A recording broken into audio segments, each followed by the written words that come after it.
আসসালামু আলাইকুম এভরিওয়ান। এই গরমে ঠান্ডা ঠান্ডা আইসক্রিমের থেকে ভালো আর কি কিছু হতে পারে? বাসায় বানানো আইসক্রিমের টেস্ট যে এত ভালো আসবে, না বানালে বুঝতেই পারতাম না। তাহলে চলেন দেখিয়ে দিই বাসায় থাকা মাত্র 4টি উপকরণ দিয়েই আমি ম্যাঙ্গো আইসক্রিমটা কিভাবে বানালাম। ম্যাঙ্গো আইসক্রিম বানাতে আম তো লাগবেই, তাই প্রথমেই পাকা আম আমি খোসা থেকে ছাড়িয়ে নিচ্ছি।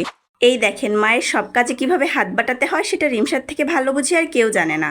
মাকে কিছু করা দেখলে সে সব কাজ বাদ দিয়ে মায়ের কাজে হাত দিবে। ওকে আটকাতে না পারলে আমার আর কাজ হবে না, তাই ওর হাতে এক ফালি আম দিয়ে দিলাম। রিমসা এখন কিছুটা ধরে খেতে শিখেছে, তো এটা নিয়ে ও এখন কিছুক্ষণ ব্যস্ত থাকবে, আর এর ফাঁকে আমাকে আমার কাজ করতে হবে।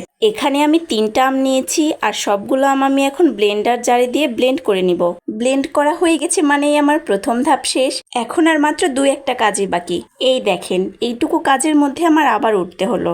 বাবা বাহিরে যাচ্ছে বলে তার সে কি কান্না, সেও যাবে, তাই বাধ্য হয়ে